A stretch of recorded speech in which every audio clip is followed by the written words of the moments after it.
Hello and welcome to my YouTube channel. Today's lecture is for my American government students, so if you're a regular viewer, we're going to shift our focus away from our usual religious content and toward the political side of things, although that's not as big of a move as you might think. In fact, before we begin looking at the modern political ideologies, the major ones like liberalism, Marxism, fascism, it actually might help us to keep in mind the pre-modern political philosophies that preceded them. All of the ancient medieval ideas about the political order, against which early modern political theorists like Thomas Hobbes and John Locke are reacting, all of them can be described and have been described with the term integralism. Now, broadly speaking, integralism is any political order that focuses on, that attempts to focus all social life on some common goal. That is, it gathers together all social, economic, and family life, and it integrates those various aspects of existence in pursuit of some good that is theoretically greater than the sum of its parts. So greater than the family alone, greater than the economy alone, greater than society alone. Now, using this term, integralism, for any kind of political system in the ancient world is not without controversy, because it was used in the early 20th century to describe varieties of fascism, precisely because it was the project of the fascist state to integrate all economic and social life towards the good of the nation.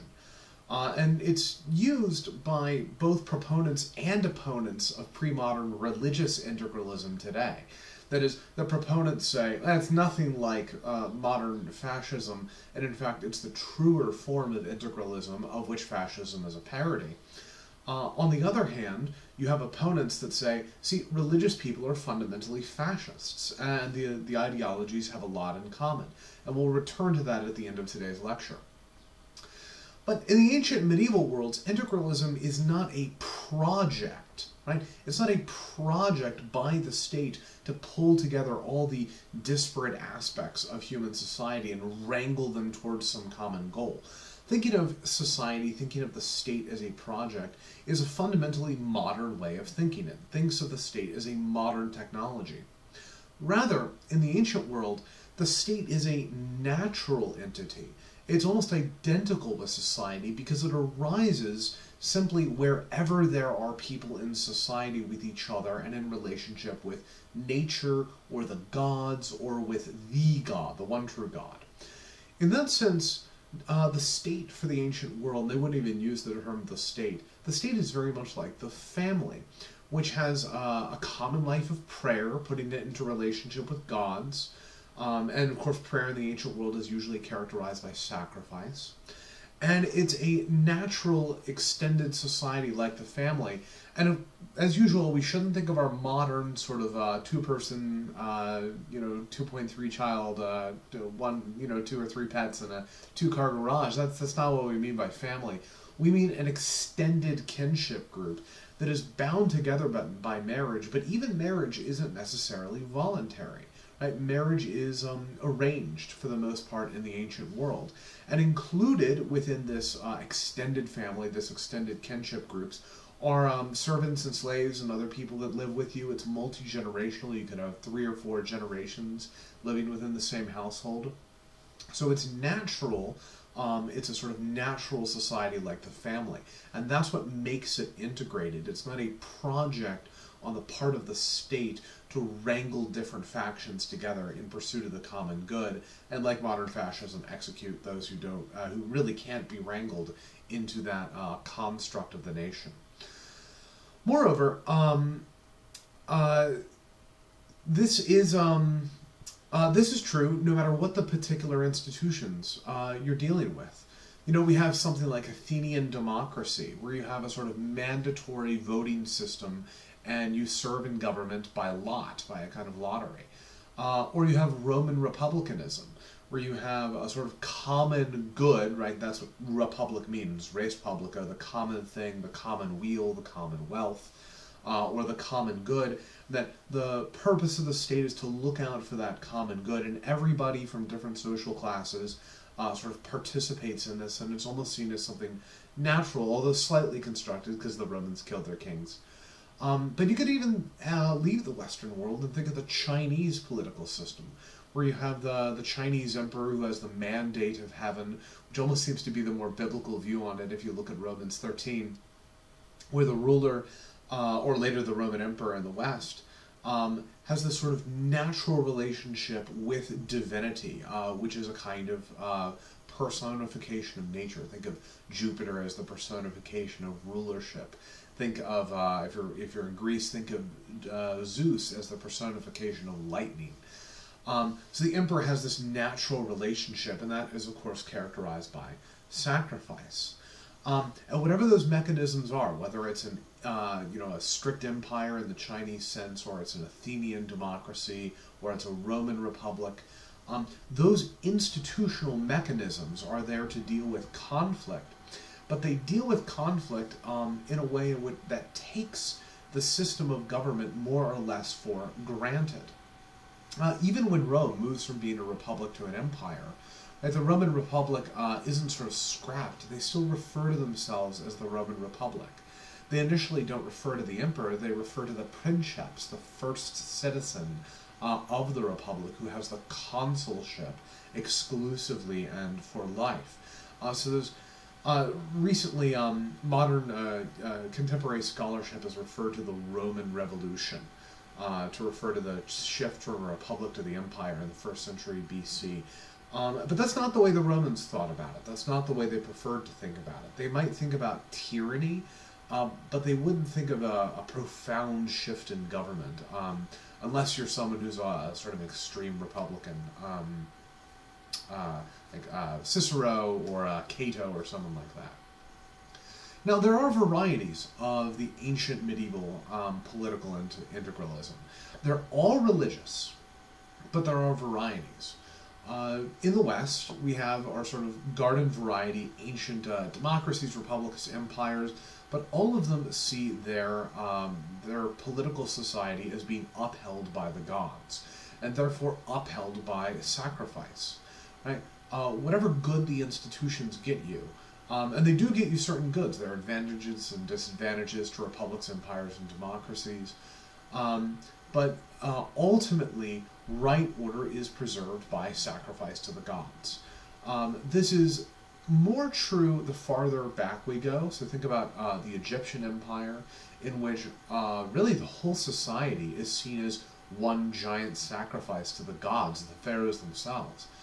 Society is organized around building massive tombs, right? The pyramids. We can see this in Akkadian, Assyrian, Babylonian society. We can see it with the Hittites. We can see it with the Greeks as well.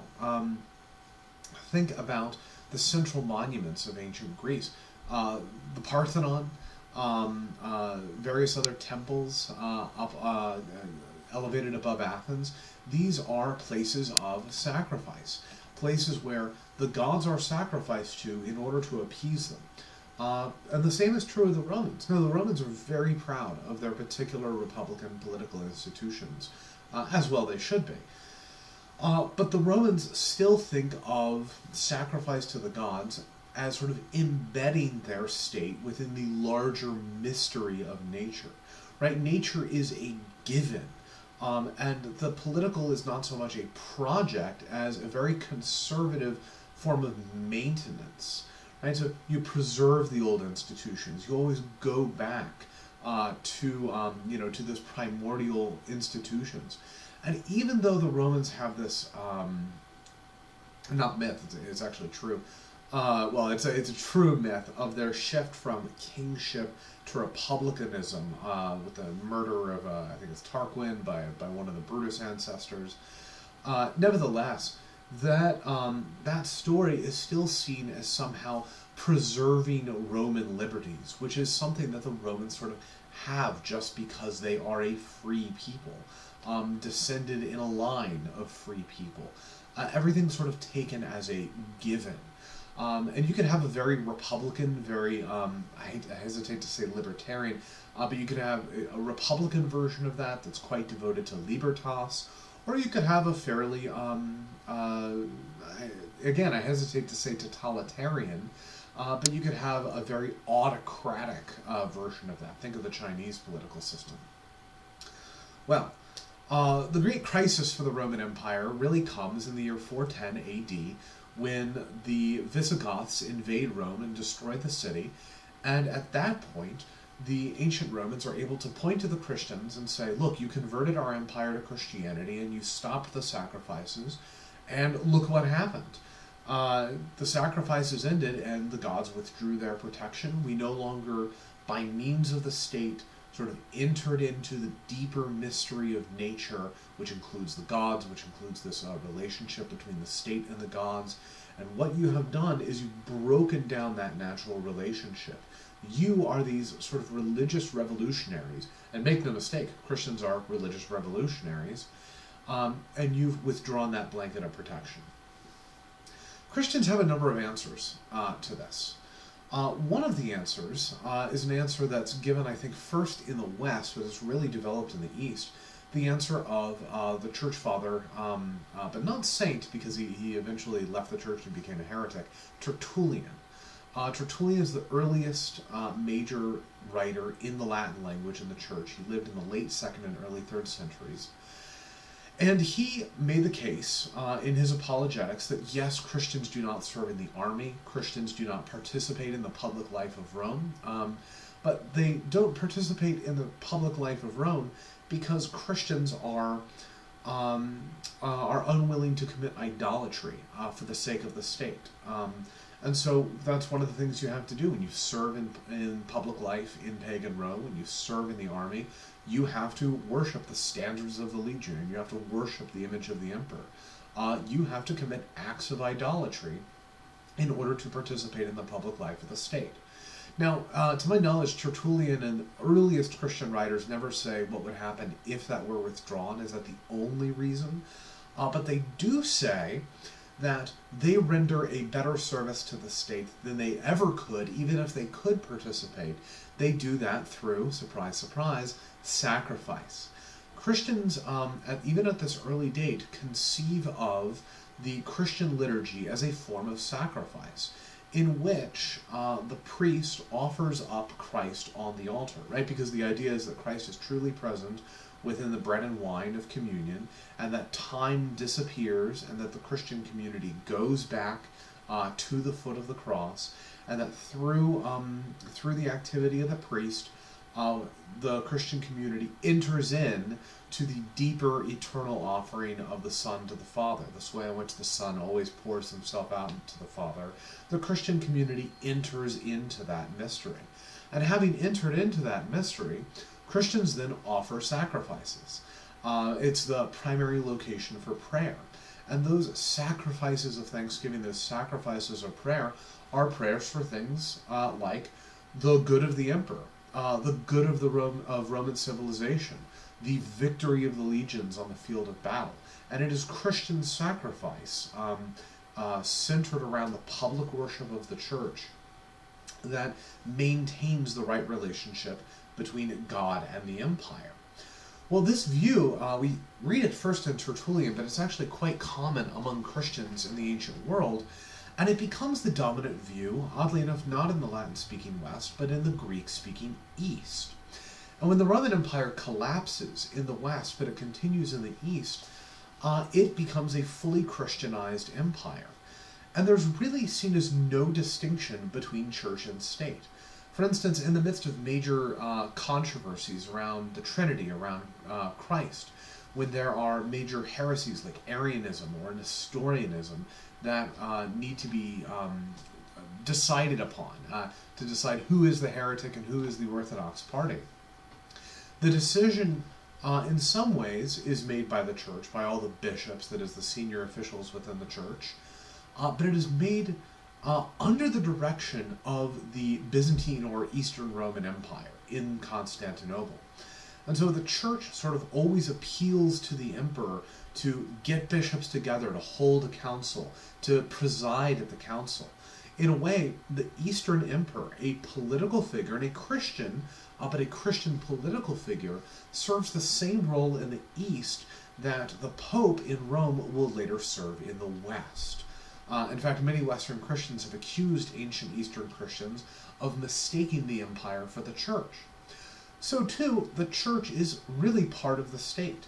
The senior official within the church, the ecumenical patriarch in Constantinople, which is a sort of a senior bishop, is appointed by the emperor. So the role of the patriarch of the Eastern Church is sort of to fulfill a function that we might think of in a modern Western state as minister of religion, someone who carries out the religious policies of the empire.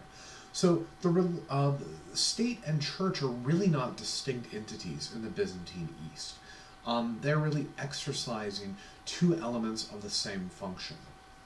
Now, that does appear sometime in the West. For instance, one of the, and that's highly, highly integrated, right? Think of integralism. These two powers, church and state, are not seen as being two functions that have been smashed together. That would be sort of the modern fascist understanding. They are seen to really be two elements in God's singular rule of the universe that are exercised through a singular institution, the state church, or the religiously supported and validated state. And that, and when we move to the West, we can see greater and lesser instances of that sort of Eastern integration. Probably the most integrated society in the West is the society of France in the late early Middle Ages, so 8th, 9th, 10th century. So one of the famous works of integralist historiography to come out recently is a book by Andrew Willard Jones called Before Church and State, a study of social order in the sacramental kingdom of Louis IX. So this book has sort of been a hot reading for the past year or two in any political theorist who's interested in pre-modern forms of political thought and organization, because this book helps demonstrate the way in which perhaps there was no distinction between church and state, right? Hence the title. That these are both sort of a common, almost sacramental reality. That these are both, that the state is really, the only difference between them is that the state is natural and the church is supernatural. But the state is almost the natural element to which the church is added to make all of society a sacrament. Let me say that again and explain it in a little more detail. In a sacrament, in the Eastern Orthodox, Roman Catholic, Lutheran, Anglican, and sometimes Methodist and Calvinist understanding, so this is the majority Christian tradition, right? A sacrament is a given part of nature, right? Say water, bread, wine, something that's just part of nature, or has been worked on slightly to bring out its natural potential like bread and wine, to which the supernatural grace of God is added, which then transforms the water, bread, and wine into a means of grace. So too in the Byzantine, or we might also say Frankish understanding, the church adds the supernatural grace to the natural society that is the state. And between the two of them, you get a sort of sacramental reality. It's tightly bound together, and we can see the difference, right? It's neither simply bread and wine, nor is it sort of the naked body and blood of Christ. That would be the Catholic understanding of, and Lutheran, and Orthodox, etc., understanding of the sacrament of the Lord's Supper, or Holy Eucharist, or whatever you want to call it. So too, society itself is a kind of sacrament, in which the social state is made sacramental by the leavening of the presence of the supernatural church. That's not always fully true, however, in the West, because the West has another key political thinker, in fact, probably the greatest theologian of all time, Augustine of Hippo. Now, Augustine lived during that period before and after the year 410, when the barbarians showed up and destroyed Rome, and the pagans left from Rome, and they, because there were still pagans living in Rome at that time, and they fled as refugees to North Africa, where Augustine was working. And Augustine has to respond to this charge, and he writes a monumental book called The City of God, one of the great treasures of Christian literature. Top 5, at least. Top 3.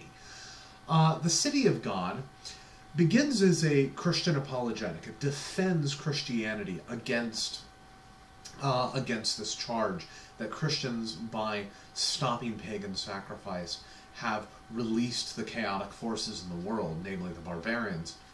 But it ends up being a total history of salvation, an account of everything from creation and the creation of the cosmos and man, to the fall of man, to the murder of Abel by Cain, all the way up through Christ's crucifixion, the resurrection, and the relationship between Christ's gathered people, the church, and the state. And here specifically the pagan Roman state, but also the Roman state as it has been Christianized. And then the continuing reality of the people of God and the Roman state throughout history, and the ultimate purposes of both. Now, Augustine defines these two entities, the people of God assembled around Christ, and society, natural society to be sure, natural society, sort of naturally organized by the state, as being two cities, the city of God and the city of man. And we shouldn't think of this as merely church and state. It's not. The city of God is not the church. The city of man is not the Roman Empire. Let's take those in reverse, actually. The city of man is a sort of eternal orientation by all societies toward human goods. That's why it's the city of man. They are worldly. They are worldly goods. They are goods that are provided by natural man for natural man. And it's not as though there are multiple cities of God, right? The United States could never, a city of man. The United States could never be the city of man. The United States isn't even really a city of man. It's a society that participates in the larger city of man. And for Augustine, the problem with the city of man is that it is a society organized around human goods. Now, there's nothing wrong, per se, with human or worldly goods. But human or worldly goods have a way of displacing divine goods, transcendent goods, ultimate goods. The ultimate good himself is God. The city of man has this tendency toward idolatry. It has this tendency to see itself as the end-all and be-all of creation. Contrast this with the city of God. The city of God sees God as the ultimate good. It sees that as the ultimate destination in our collective journey. And the church is a critical and important tool in carrying people along on this journey. But the church is not the only entity involved in the city of God, right? The city of God transcends the church. For instance, it includes angels, it includes God himself, and it is a task that God himself is working to complete, using the means of the church. Well, the city of man, even when it tries to not be oriented toward itself, always is, and therefore has its important role, but it is ultimately never going to be able to escape from that self-centered focus. It's never going to be able to cross that threshold and leave sort of its current earthly existence and look toward the heavenly beatific vision, the blessed vision of God's, beholding God's face, beholding God's luminescent countenance. The city of man can never cross that threshold because it can never look beyond humanity. It always turns back toward itself. And therefore, there's never, government isn't a sort of inherently sinful thing for Augustine, but it always carries within it the potential to be sinful. And like human beings, will always actualize it. Government will always end up being corrupt, even though it doesn't really have to be, but it will end up that way. Now, I don't want to draw too big of a contrast between the Byzantine or Frankish model of tight integrity and the Augustine's distinction between the city of God and the city of man. Right? Augustine thinks the city of God and the city of man can work together in very close cooperation. The city of man, in fact, is at its best when it is leavened by the lump of the city of God. Right? The city of God, exercised in the church, is this gracious supernatural presence that sanctifies the city of man and holds its idolatrous, self-serving tendency at bay. But it just can't ever fully transform it. And so the church always has to have a sort of independence from the state. So there is this sense that the church requires a sort of freedom from the state. But I don't think there's any sense in Augustine that the state needs any independence from the church.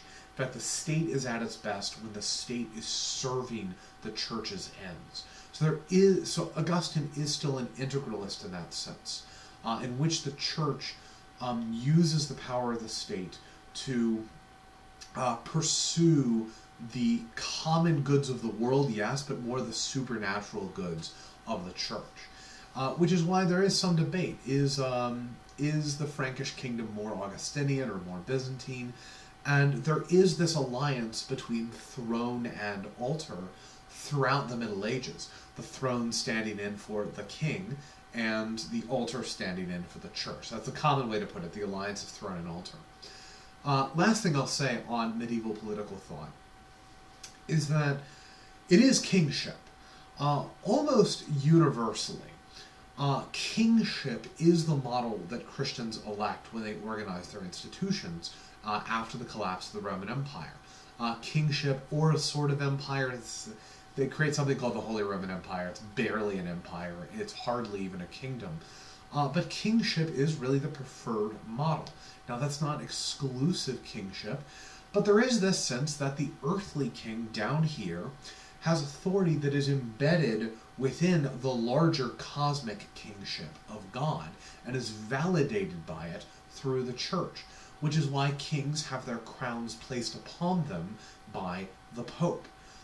Right? The ultimate kingly political authority comes from God's kingly political authority exercised through the church and the earthly head of the church. Of course, the cosmic head of the church is always Christ. Right? Catholics and Protestants agree on that. But the earthly head of the church, the Pope, that's who exercises that authority. That's who sort of validates kingship. And it is this sort of parallel between cosmic and earthly realms. It's rightly ordered as it should be. And I think that makes a lot of sense if you read, for instance, Romans 13, or if you read 1 Peter, where it sort of just uses the language of kingship, or you read the Old Testament. Although the Old Testament is considerably more ambiguous. Maybe we'll talk about that in a minute. Well, there's one last modification I want to throw in there as a way of transitioning to modern political ideologies. And that's the English system. See, we could talk about the system of the Holy Roman Empire and the German lands. There's sort of power sharing going on there. Although feudalism doesn't look quite like modern federalism. But let's look at the English political system in brief. First of all, there's a king.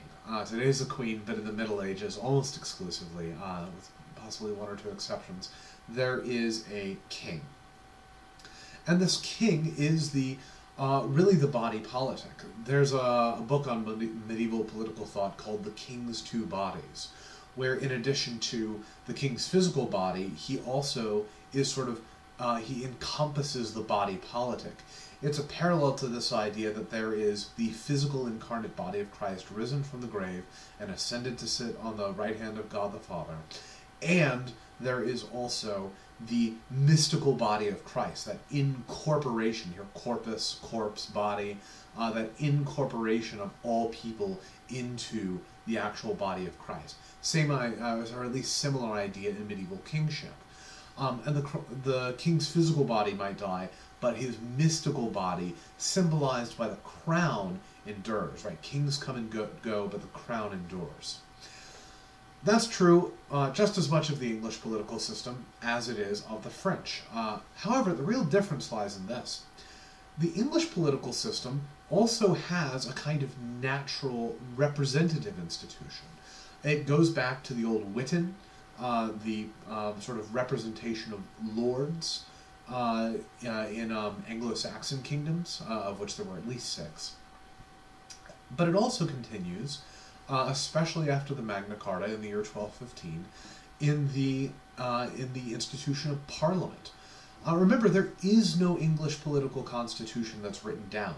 The state is not a political project that is a sort of human endeavor. Humans can modify it, but it is seen as an organic development from basically God, or from nature, or from time immemorial. In that sense, it partakes of this ancient idea of a sort of natural society. But in England, that natural society includes a parliament, which includes representation in a House of Commons. Now, who can vote for the House of Commons? Who can run for the House of Commons? Is it an election the way we think of it? What are the powers of the House of Commons? That shifts and changes over time. But there is this sense that, especially after the Magna Carta, that that some political legitimacy comes through representation. And not political legitimacy for the state as a whole. Remember, there's not really a state, there is a crown. The order itself is legitimated by God through the person of the king and the king's 2 bodies. But the legitimacy of exercising political power, particularly the political power of taxation, comes through representation. Now, that is true for the English just as much before the English Reformation as after. Before, the English king is not the head of the church. Of course, the Pope is the head of an international church.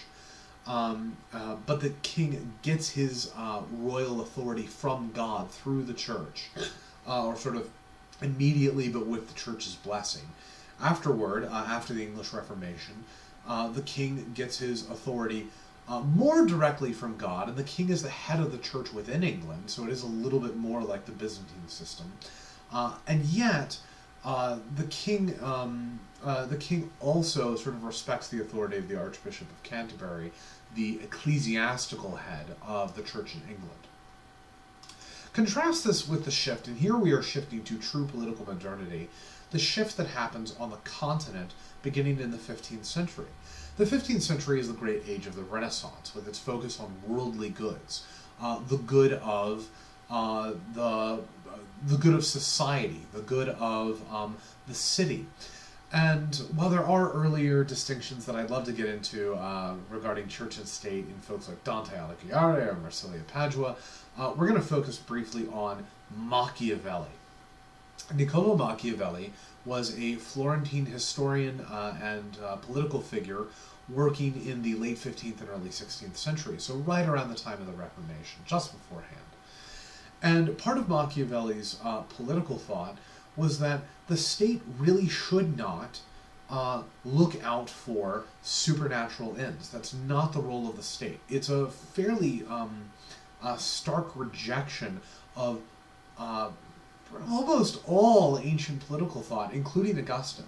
Rather, the state, although it's not quite a rejection of Roman political thought, because in Roman political thought, the state respects the natural order of things, characterized by the patronage of the gods and their continued protection guaranteed through sacrifice.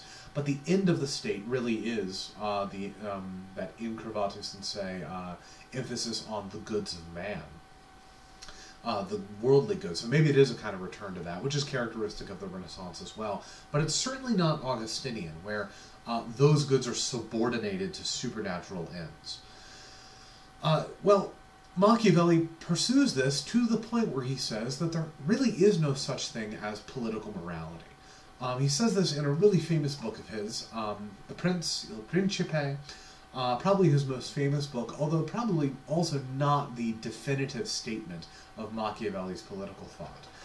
But he says here that ends justify the means, not worldly ends. So you can do almost whatever it takes in order to achieve worldly goods, whether that's worldly peace or social prosperity. Now, he says this because he's lived through wars and plagues and civil wars, and he sees what happens when authorities do not pursue the public good, the common good, the res publica, the common thing, the public thing, the republic. So he is a Republican. He is not in favor of sort of crass authoritarian political power. That's a gross modern and misleading understanding of Machiavelli.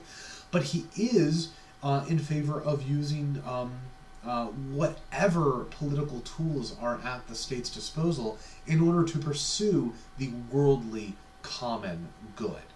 And that new Renaissance focus, and he's not the only thinker doing this, but that new Renaissance focus on worldly goods is going to characterize the state going forward. There might still be a sense of respecting the religion, and I suppose it really is like the Romans in that sense, respecting the goods of religion, perhaps even mildly supporting it, but only in as much as the goods of religion support worldly goods, or only in as much as the political leaders believe that God is this sort of external force that needs to be appeased through prayer, through sacrifice, by not, say, martyring his people, but not sort of as a goal of social organization. The other early modern political figure that I'd like to briefly mention is a Frenchman by the name of Jean Bodin, who lived from 1530 to 1596. Bodin is notable simply for his concept of sovereignty. He lived at a time of religious strife in France. He was a witness to the French Wars of Religion between Catholics and Protestants, which ultimately resulted in the ascension of Henry of Navarre to the French throne and his conversion to Catholicism. Jean Bodin argued for the concept of sovereignty, the idea that political power must rest within a single entity. That it can't be shared between, for instance, kings and nobles, or as in the English political system, kings and nobles and commoners, or as in the Holy Roman imperial system, between the Holy Roman Empire, or the imperial, the person of the emperor, as well as various dukes and margraves and princes and electors. Rather, sovereignty should be invested in a single entity, and that would be the crown. So this is a sort of divine right absolutism, that the crown should have absolute authority, in France's case, the French king. Now, this sounds like it's a turn away from modern political thought. It's not at all. Rather, it is very much a turn toward it because it's the development of this idea of sovereignty, this idea that all political power, to use Max Weber's definition from the early 20th century, the state's legitimate monopoly on the use of violence and force, all of that rests within a single entity. For Bodin, it was the king, it was the crown. But this idea comes to be applied across all modern political ideologies. It's a universal feature. It's the major shift here is not the shift away from sort of naked power. It's a shift toward the state. So instead of being invested in the crown, all legitimate use of force is an exercise of one entity, the state. Only the state can use the force, say, to execute a felon, or to put down a rebellion, or to declare war on another sovereign entity. And there really is a sum-zero game between sovereign entities. Sovereign entities all want to amass power. Augustine could have told us that, right? That this is what the city of man does. It looks toward its own good, and its own good always seems to be the libido dominandi. This idea that there is a sort of gestalt drive to power. And this will propel political entities to amass political powers within their territory and then to go to war with others. This idea is picked up on by really the first major modern political thinker, someone who we've discussed in class before, and that's Thomas Hobbes. Thomas Hobbes, which he really explores this idea in his book, Leviathan. So as a review, what is the Leviathan? The Leviathan, of course, in the Bible is a great sea monster. It's this terrible thing. It's this primordial force. For Thomas Hobbes, that's the perfect metaphor for the sovereign state. The state is itself a kind of monstrous force that holds this monopoly on violence. But how does it get it? And this, I think, is where Hobbes, on one interpretation of him, really shifts away from the medieval and ancient views. Where does the state get its power from? Well, on one interpretation of Hobbes, it simply acquires it through naked force. It's this political entity that has amassed power, that has put to death all other competing powers within its geographical realm, and then will most likely continue to do so on foreign shores and on foreign borders. That's one interpretation of Hobbes. Another interpretation of Hobbes is that his idea of the social contract is really the origin of his state. Although that's not entirely that's often taught that way in universities, but it might not actually be true in Hobbes. But let's go with the second option just to begin. Where does the state get its political power? Well, originally there is this zero-sum game for sovereignty. Each one of us, each individual person, or perhaps each individual family or clan, but really beginning at the level of the person, is in a war of all against all. That's Hobbes' phrase, a war of all against all. How to do away with this war? Well, on the first interpretation, somebody wins. On the second interpretation, which is more common, everybody sort of agrees that they will give up their power. They will give up their personal sovereignty, and they will give it to the state. And the state will then have all sovereignty. It'll be sort of a bundle, a collection of all persons' sovereignty. And when you give up this power that you have, you fully alienate it. You get rid of it, and you can't have it back. You can't have it back as long as the state is a thing. Which means all the power that you have is gone. So there's no real idea of rights for Hobbes. There are natural rights, but you've given them up. You've alienated them. And if you want them back, the only way you can get them back is to kill the sovereign, is to chop off Leviathan's head. And this metaphor is very current for Thomas Hobbes because he lived through the English Civil War, in which the House of Commons, Parliament under Oliver Cromwell, rose up and chopped off the head of Charles, the rightful King of England. I know some Anglicans who treat him as a martyr. And that's how you get it back. All of a sudden you kill Leviathan, and now all the sovereignty that you've given up, all the political power that you've given up, comes back to you, and you can then use that to form a new state. But you've got to alienate it again, and that's exactly what the people of England then do. They give it up, and they give it to the Lord Protector, Oliver Cromwell, until he dies, and his son Richard is just terrible at ruling, and then Charles II comes back, and it's a whole thing. That's Thomas Hobbes' view. Or at least that's one interpretation of Thomas Hobbes' view. So that on that interpretation, the social contract is the thing that the people create in order to create the states. The state itself is a contract that is created by the people, but then they exercise no political power, no sovereignty, no rights underneath that power. On another view is that it is just an exercise of naked power, but the sovereign who wins the war of all against all then allows contractual relationships to happen.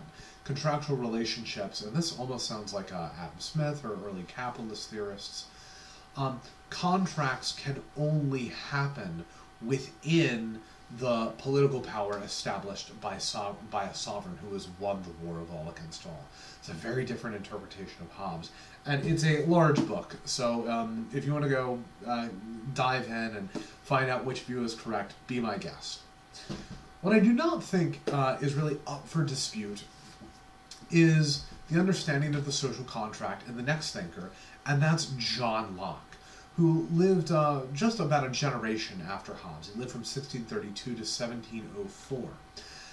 John Locke also lived through the English Civil War, but really the definitive event of his life was the overthrow of James II, King of England, in 1688, England's glorious revolution, and the publication of the English Bill of Rights in 1689. And John Locke's work tends to reflect that.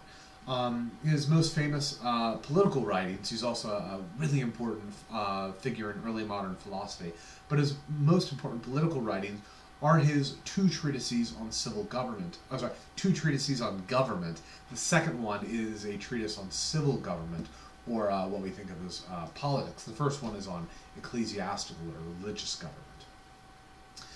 In his second treatise on civil government, John Locke proposes this idea of the social contract as a relationship between the people and the state. Sorry, not the rulers. It's not a relationship between like the people and the ruling government elites or some such thing.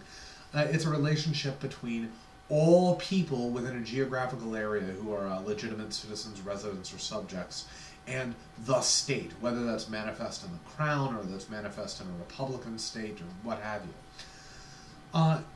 His idea is that this is established by a social contract, but it is a social contract in which the natural sovereignty that belongs to the people, their public persona, their rights, their natural relationship to other people, which is primarily characterized not by sort of society or family, but by rights. Those rights are partially delegated. And the right that you delegate to the state in order to establish the state, the sovereign state, with a monopoly on the legitimate use of force, is your right to vengeance. This is why no modern political state can have vigilantes, because you've given that up, so that if you are wronged, you aren't going to go out and kill the person who stole from you or who killed your brother or anything like that. You are going to go to the state and say, this person killed my brother, I'm going to produce evidence, or you, the prosecutor, are going to produce evidence, and you are going to exercise violence upon them. Now, what does this allow the people to retain? It allows them to retain not their sovereignty in the sense of the use of violence. That is delegated to the state, although it is not alienated. More on that momentarily. But it does allow the people to retain all of their other rights. For instance, the right to free speech, the right to freedom of religion, the right to keep and bear arms for self-defense, but not to exercise violence proactively or judicially, but for self-defense. Allows them to, basically all the things in our Bill of Rights that are in the English Bill of Rights as well. All of those rights that citizens in what we would today call a democracy, that's really an inaccurate term, but things that we exercise as rights and retain as rights because we have not alienated our rights, but we have merely delegated some of our rights, that right to proactive force. And because those rights are delegated, there is a right to revolution built into John Locke. So you've delegated your rights, but if the state oversteps its bounds, if the state violates your rights, then you have every right, you retain the right to rescind your delegation, to take back your sort of commissioning of the state to exercise violence on your behalf, judicial violence on your behalf, and violence from foreign attack. And that means there is a right of revolution. Now, I'm not sure how far Locke goes in that. Locke still supports the standard English system of crown and parliament, but this idea that there is a built-in right of revolution and that it exists in the context of a rights, of a sort of not war of all against all, but sort of a state of nature that is characterized by rights that are then delegated. All of these facets of Locke are almost second nature in modern political discourse. They are simply the way modern people think about politics. But it really is, it relies on certain ideas. The idea that the state is primarily there to protect people's rights, that it is primarily there to exercise violence on people's behalf when they suffer an injustice or when they are attacked from a foreign geographical area. What it really builds into it, perhaps, is, first of all, the idea that relationships between persons are primarily exercises in rights, so that everything becomes a sort of sum-zero game of my rights versus your rights.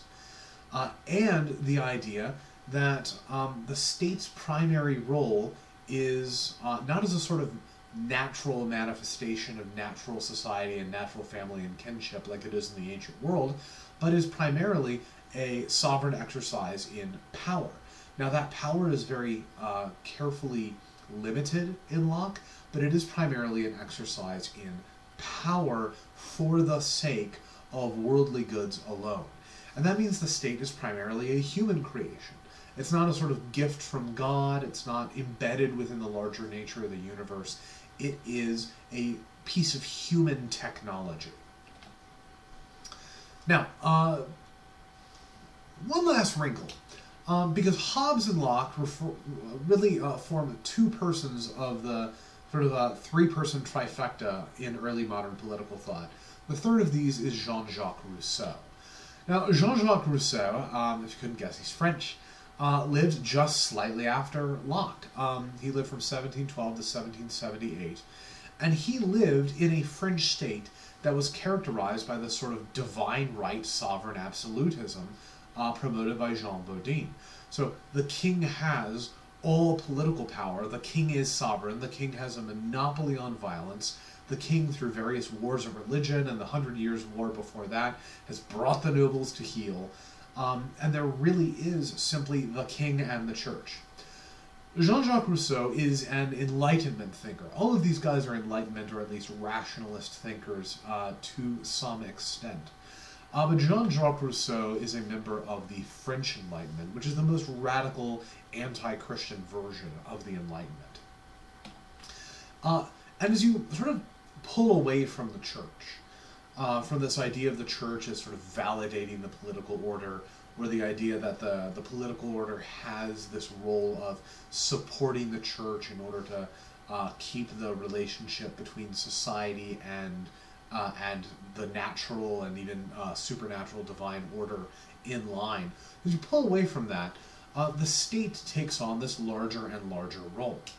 Jean-Jacques Rousseau is a social contract thinker. He thinks that society is established by a social contract, by contracts between rights-bearing individuals. However, his view of this social contract is purely majoritarian. That is, it is established repeatedly through majority democracy. And so there are, unlike in Locke, this is almost the polar opposite of Locke. Unlike in Locke, where everybody has rights and everybody has delegated some of their authority to the state, and the state could take the form, could take multiple forms as long as it respects the rights of the people. Rights-bearing individuals who want to live in society but can't because it's my rights versus your rights, they delegate their rights to the state.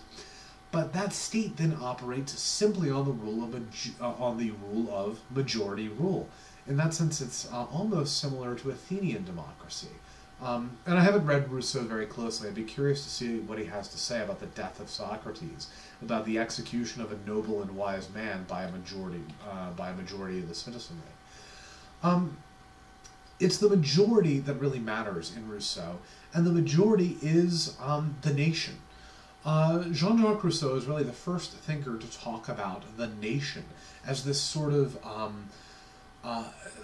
ideal toward which we strive. And that's not surprising because he's French, and France has gone farther than almost any other state at this time to creating a one-to-one correspondence between the boundaries of the state and the boundaries of the linguistic grouping known as French speakers. So you come up with this idea of the French nation. And Rousseau's idea of the nation-state is very romantic in that sense. The shift from the 18th to the 19th centuries is a shift between two versions of modernity. Enlightenment modernity, which is very rationalist, which is dependent on sort of contractarian ideas about the relationship between persons, free persons, and that sort of wants to reorganize society on a rational basis. And Romanticism, the early 19th century manifestation of modernity, in which there's an almost mystical or nostalgic pining away for a past that can't be found within the church, right? The church is totally irrational. But the Romantics sort of look for something beyond rationality, even if it's not irrational. That's their view of the church anyway, is that it's irrational, of Christianity, that it's irrational. They're not looking for irrationality, but they are looking for sort of new development of feelings. And one of those feelings is patriotism, the sense of pride in the nation that is closely connected to the state. This idea that sovereignty rests with the majority of all the people.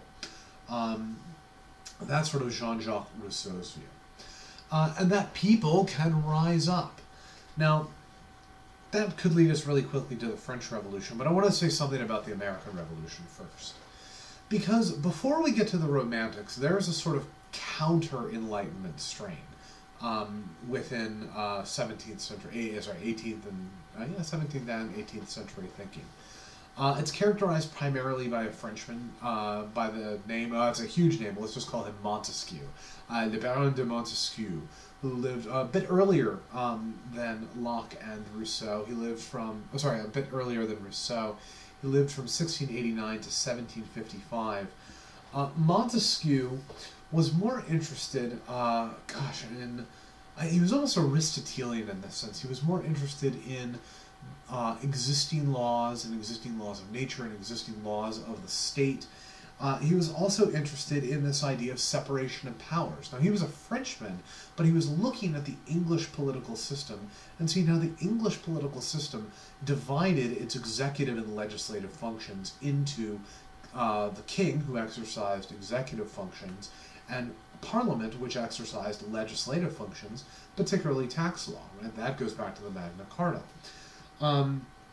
There's so much more we could say about Montesquieu, but Montesquieu's The Spirit of the Laws is this massive book. It's one of the largest books up on my table today.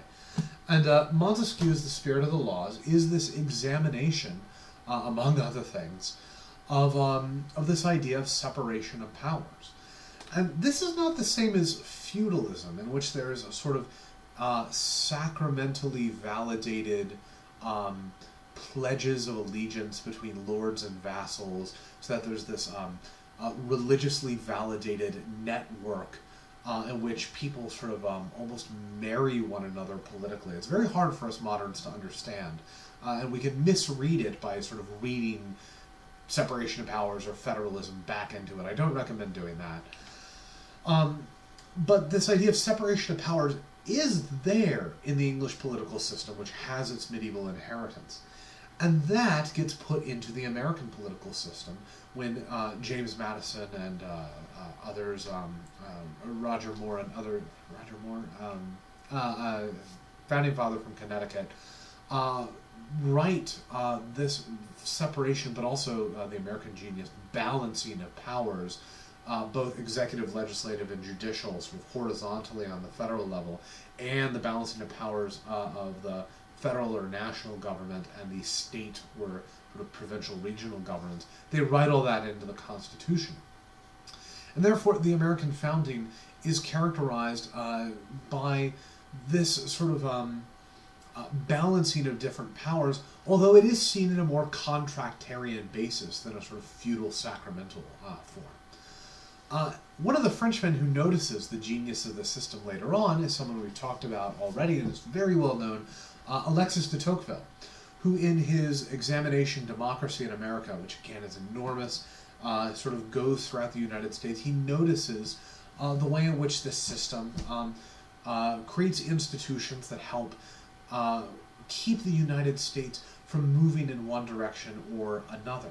He also is a key figure in examining the role that non-governmental institutions play in the American political order. He notices what Robert Putnam, we talked about this last time in class, what Robert Putnam calls social capital, social bridging capital, social bonding capital, these non-state actors that produce social goods simply by being organizations that sort of school people in democracy, whether that's the family or my wife reminded me last time, one obvious example of social bridging capital is a community choir that has a board of directors, right? People you have almost nothing in common with except the fact that you sing.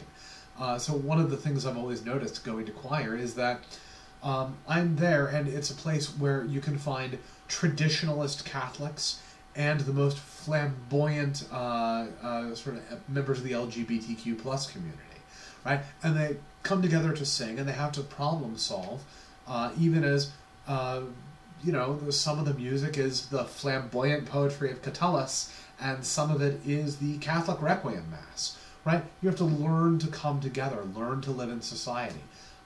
That's something that de Tocqueville noticed that American society had that French society did not, was private bridging capital, as Robert Putnam would call it today. And that takes us to the next stage in all of this, was the way in which the French Revolution led to a divide within political modernity. Now, Thomas Hobbes, John Locke, and Jean-Jacques Rousseau formed the sort of classical trifecta of classical liberalism, especially Locke. Classical liberalism is this idea that liberty is the chief political good which should be pursued, and behind that really justice and then order. And then behind justice, order.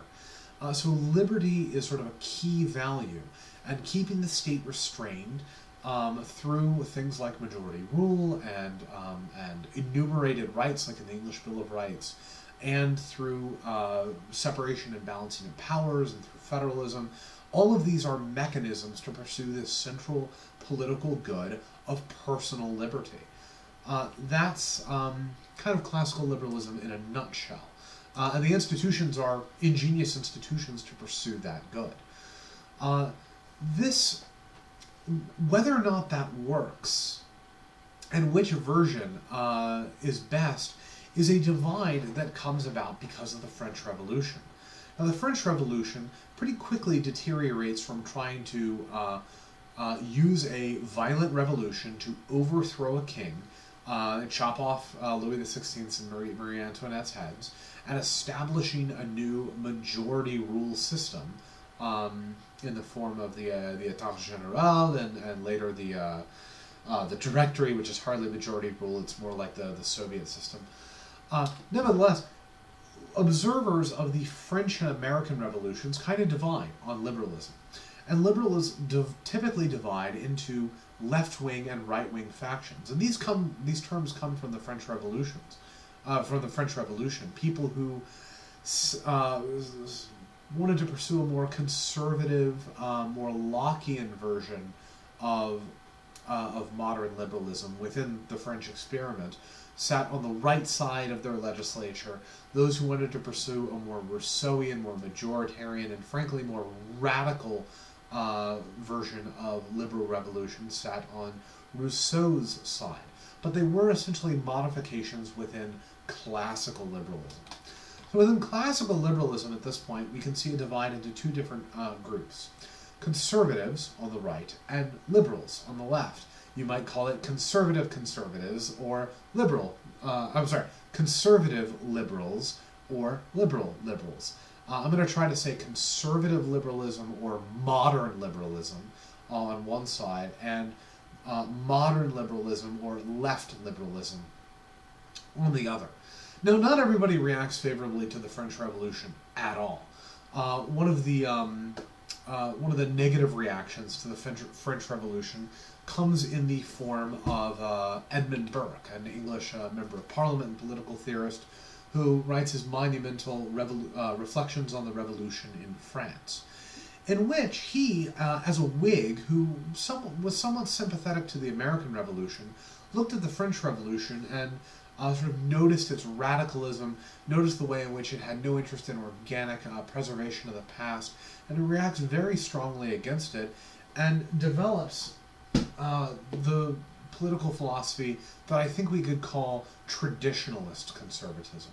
So before we get into that conservative liberalism or modern conservatism, let's talk for a second about traditionalist conservatism. This is in many ways a uniquely English phenomenon, and that's maybe one reason why the English and American political experience don't quite line up with the continental European political experience. True traditionalist or classical conservatism is a sort of evolution of medieval English integralism. So political authority ultimately comes from God. It's invested in the king. And yet the exercise of political authority happens through representative institutions like Parliament. That's particularly English. It's not American, but it's also not European. There's a sort of moderate genius about it.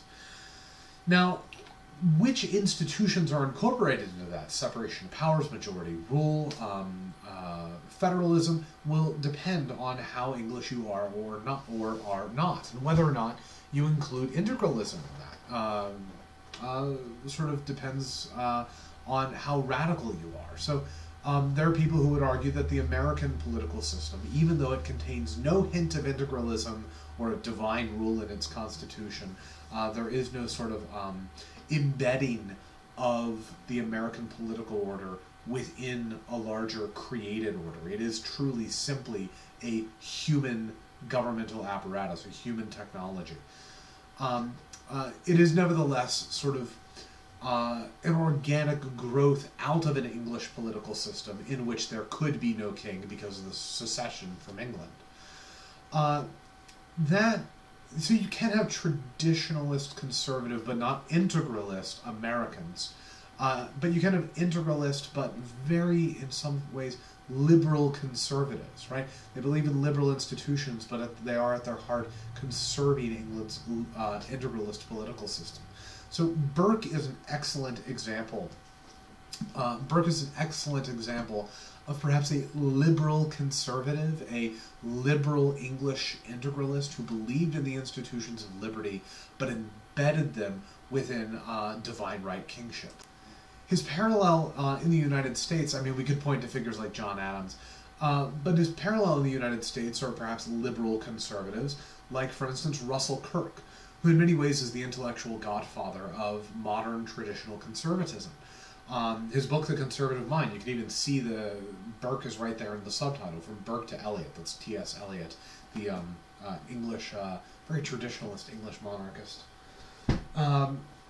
who believes in liberal institutions but wants to ground them in a sort of organic understanding, but it can't go back to sort of integrally embedding the political order in God's kingship or the gift of natural creation, because it's just not there in the Constitution. The Constitution is contractarian, it's Lockean, almost by historical necessity. So those are versions of older conservatism. When we talk about conservatism in the United States, however, generally what we mean is conservative liberalism, a form of classical liberalism that's really on a spectrum with what we would call libertarianism. Libertarianism takes a number of forms. One of them is modern libertarianism, the views of Robert Nozick probably being the most famous view, and his book Anarchy, State, and Utopia. This is a view of the absolutely minimal state. It's Lockeanism really on steroids, in which the state should do absolutely nothing except guarantee liberty itself, but really punish acts of direct harm. And that's really it. Protect the people from direct harm from the outside, and protect them, but really only protect them from direct harm on the inside, but really only punish harm after the fact. That's the sort of extreme statement of libertarianism. So that would be, libertarian liberalism. There's then a spectrum that moves into what I guess we could call conservative liberalism. An excellent example of a more libertarian-leaning conservative liberalism is Friedrich Hayek's The Constitution of Liberty. Famous story goes that when Margaret Thatcher, the famous Tory prime minister during the 80s, was accused by members of her government of having zero political philosophy, of simply being sort of a pragmatist who didn't care about goals so much as simply power or just a vague sense of liberty. She actually pulled the Constitution out of her purse and said, "This is our political philosophy." Right? And Friedrich Hayek is very similar to a libertarian. He's particularly committed to the free market capitalism, which of course goes back to Adam Smith. And we will talk about Adam Smith at a later date. But Hayek also has maybe a slightly larger role from the state in establishing justice and establishing stability for the sake of markets. I think he wouldn't necessarily be opposed to certain state interventions in the economy, but very, very moderate ones. And his another fellow associated with him, Milton Friedman, would see the importance of the national government having a monetary policy. Again, more on that later. So it's conservative, and it would be called conservative in America. In England, it would probably be called libertarian. There's also a more organic take on conservative liberalism, so leaning toward Burke or Kirk in the version of someone like Michael Oakeshott, who we just simply don't have time to discuss. I think if you were going to really distinguish the modern conservative variant on classical liberalism from libertarianism, the real difference would not be sort of in its deep political philosophy. It would be that modern conservatives are generally anti-revolutionary, whereas libertarians would be totally fine with revolution. And conservatives are in favor of more gradual change, so the flip side of the same coin. Change might need to come about. We might need to change the political order. It is our ongoing human project. But it is something that should come about gradually, not through sudden revolution. Now, one of the seminal figures in the shift from classical liberalism to what we would call modern liberalism or left liberalism is John Stuart Mill. John Stuart Mill, who has a whole series of essays, including on liberty, considerations on representative government, the subjection of women, utilitarianism as part of his political philosophy. But John Stuart Mill thinks primarily in terms of liberty, in terms of maximizing liberty. However, that maximizing liberty goes beyond simply a minimal state. This is why Mill is almost begins as a libertarian, begins from libertarian bases, but ends up with a much more active government. Because first and foremost, what you need to do is get the government out of the way. Personal liberty needs to be maximized. However, the government isn't the only coercive force in society. And therefore, the state also needs to use its coercive power in order to remove other coercive forces within society. And think about the church, think about the family, think about large economic monopolies, think about educational monopolies, think about simply economic forces that can keep us from sort of pursuing our own goods. So he begins as a libertarian, but there are suggestions throughout Mill that sort of lean more toward a positive conception of liberty. That is, the government has a positive role to play in pursuing liberty. It doesn't simply need to get out of the way it does in Robert Nozick. This view of sort of positive liberty, on the economic front, it's sort of pursued by folks like John Maynard Keynes, who we'll talk about later. But probably the most famous example of a left liberal or modern liberal thinker is John Rawls and his book, A Theory of Justice. Now, his book, A Theory of Justice, relies on certain, we would almost say, metaphysical presuppositions, which tries to get out of the way in some of his later works. But I think some of the key ideas in Rawls are justice as fairness, that the state has a role not simply in providing liberty and maximizing liberty, but it has a role in maximizing justice.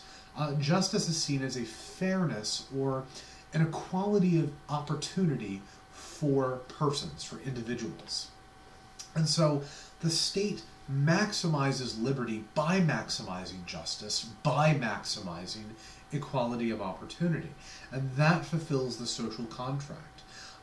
That means that we have given up some of our powers to the state, but the state then uses its powers so that we can then most fruitfully use our powers that we have retained. John Rawls thinks primarily in terms of individuals, and that he gets that from Locke. He gets that from the whole sort of classical liberal political apparatus. But this means that there's an extremely positive role for government. So when you think of, for instance, creating a unemployment insurance, often the argument for unemployment insurance sort of comes down to, but you don't want people to starve, right? It comes down to sort of a humanitarian basis. Or it might come down to, how can you let your fellow citizens starve if they're out of a job? That's not really Rawls's argument at all. Rawls's argument is more, the state has a positive role in promoting liberty. But you can't be free if you're starving. Therefore, and it would be unjust to allow people in the midst of abundance to starve. So how do you sort of create liberty for that person?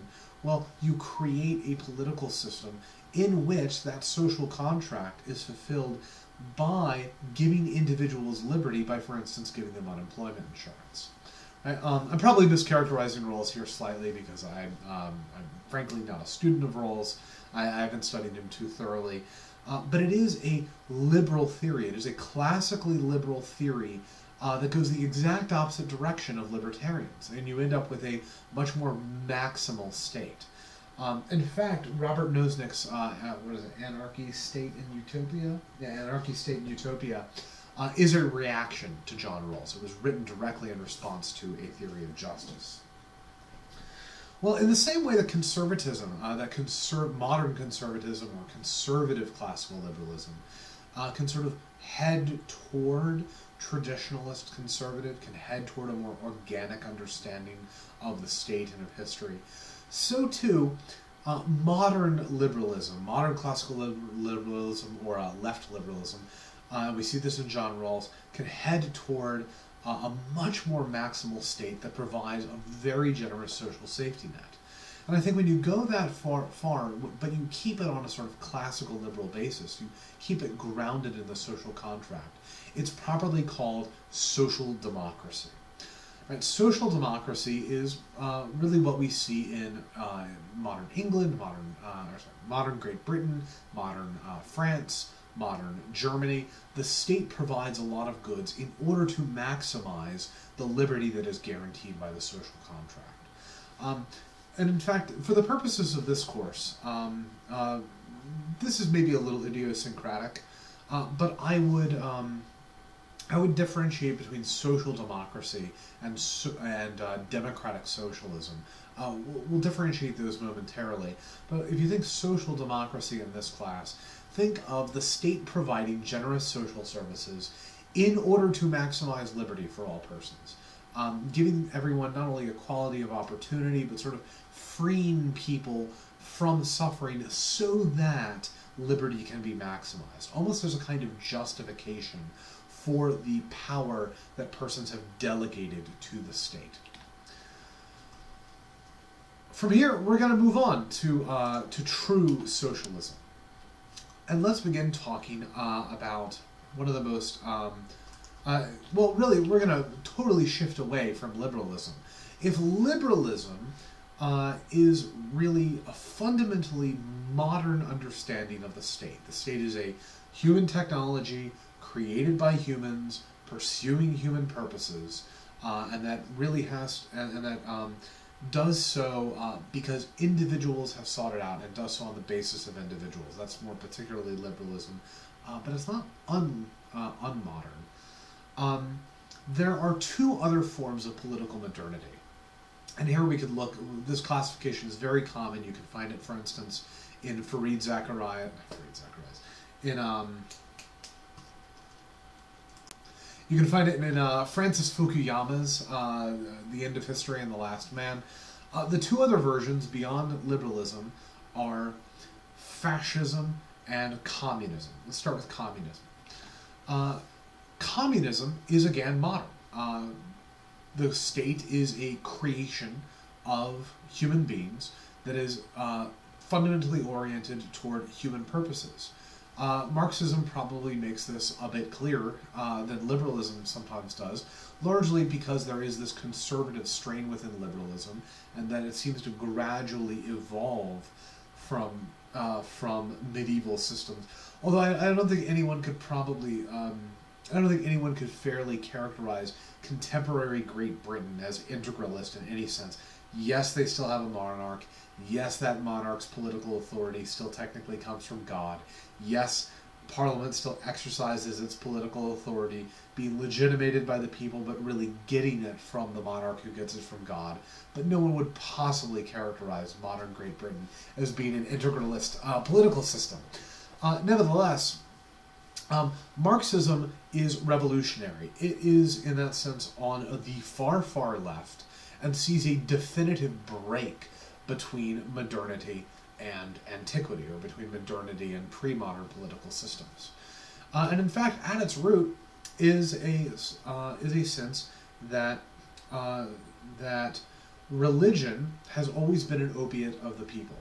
That religion is a drug given by people in the upper classes to people in the lower classes in order for them to not really care about worldly goods.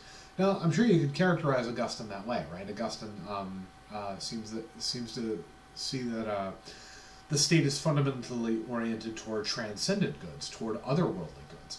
But Augustine certainly cares about worldly goods. He talks very much at length about Roman virtues and earthly virtues.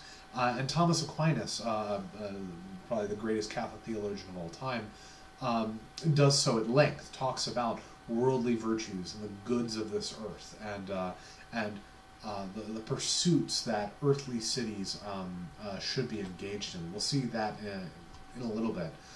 But Marxism really thinks of religion as simply providing a kind of drug to help people escape their problems. And once you take out religious purposes, then you can clearly see what the real trouble in history is, right? For Augustine, the real driver of history is the eternal conflict between the city of God and the city of man, especially when the city of man oversteps its bounds. That's the driver of history. Not for Karl Marx. Karl Marx views a new understanding of history that's really introduced by an early 19th century thinker, Hegel, Georg Friedrich Wilhelm Hegel, who sees that history is always this opposition of pairs that lead to a sort of synthesis. And Marx always sees history as driven by a conflict of opposites that usually resolve their differences in a synthesis, but it creates a new series of opposites. But whereas for Hegel that's a very spiritual process and a very intellectual process, for Marx it is an economic process. If you remember anything about Marxism, it is this: that the economic dialectic, that is the conflict between two economic classes, is the exclusive and sole driver of history and historical conflict. Let me say that again. Economic conflict between classes is the sole cause of and sole reason for conflict within history. So that there is no real, true nationalist conflict or religious conflict these are all disguises for a deeper underlying economic conflict. And he analyzes history as a whole. Karl Marx, who lived from 1818 to 1883, together with his colleague Friedrich Engels from 1820 to 1895, so almost contemporaneous. These two men worked together on an analysis of history that would show how this conflict worked out over time. And it begins almost in a kind of state of nature, but it isn't a state of nature in which there is no government. Government really isn't Marx's primary concern. It begins with individuals working together sort of peacefully, a form known as primitive communism or communalism. So think back before civilizations, before cities, when people lived at the local level in villages and small tribes, and everybody sort of worked together, right? There were no classes. And that's critical for Marx at this earlier stage. Do you see how it's a kind of Garden of Eden myth? There's no strife, and then there's the fall. And the fall comes about when some people develop this human idea called private property. When people say, this is mine and this is yours. Now, in the primitive state, there wouldn't have been private property. Everything's sort of owned by everyone. Everyone works the fields, everyone eats the common produce, and you sort of have to, because you're one tribe and there's other tribes over there, and you can't really be sure whether or not you'll make it to the next day or what have you. And so for Karl Marx, what happens is when some person within the community says, this is mine. And we should be reminded of that one interpretation of Hobbes in which everybody has their individual sovereignty, and then one person collects sovereignty for themselves to the exclusion of all other people within their area. So for Marx, it's not as though everybody originally has their sovereignty. In fact, originally everybody has nothing that is their own. Everything is held collectively. All property is held collective. So it's kind of similar to Hobbes, but it's also a mirror image. And then some person says, this is mine and that is yours, and I'm going to collect what's mine and you're going to work for me. So there is this division of labor that characterizes all economic systems. I will own the property and you will work the property. And that initial division of labor happens in the most crass way. It happens in the version of slavery,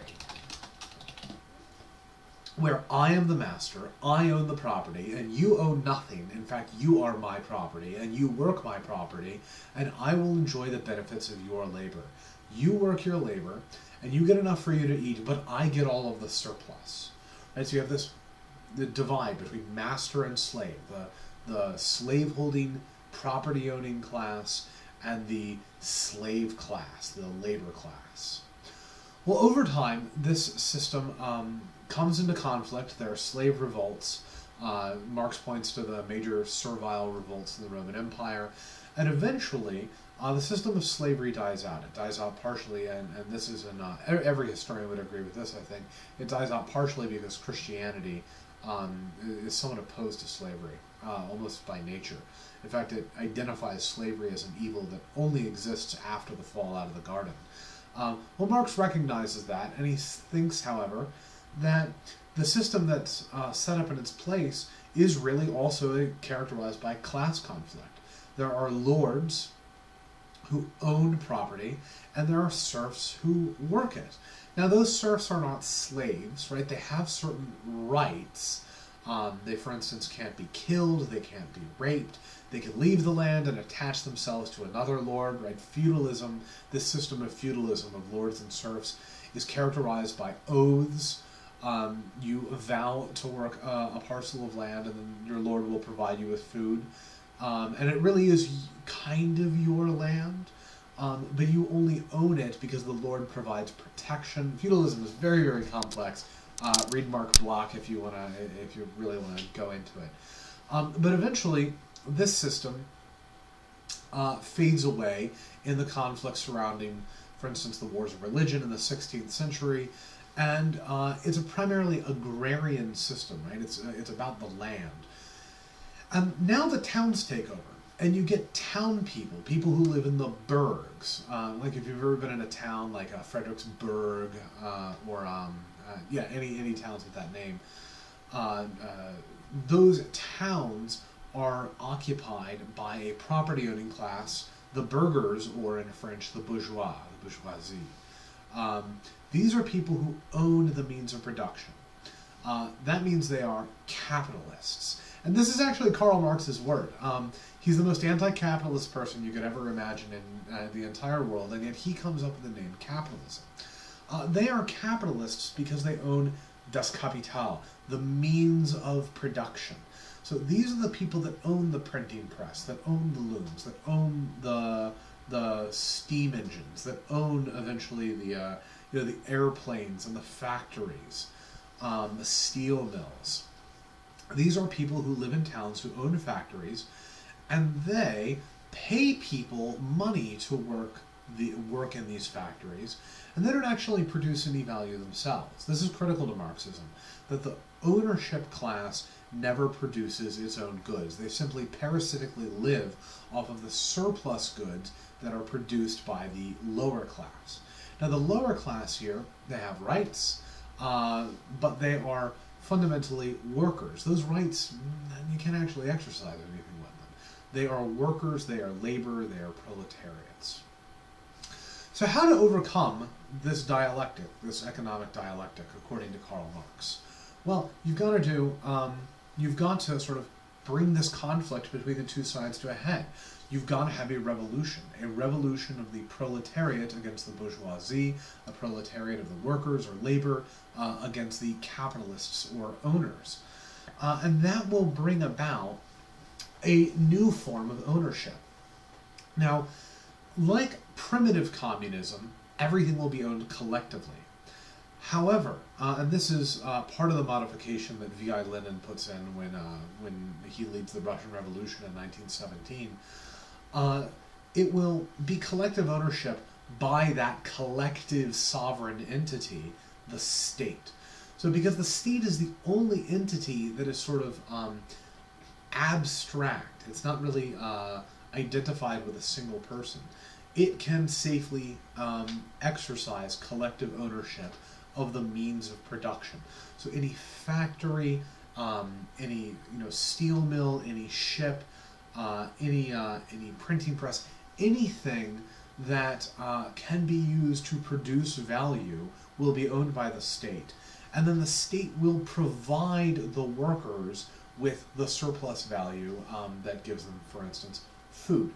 So all production is carried out by the state, and then all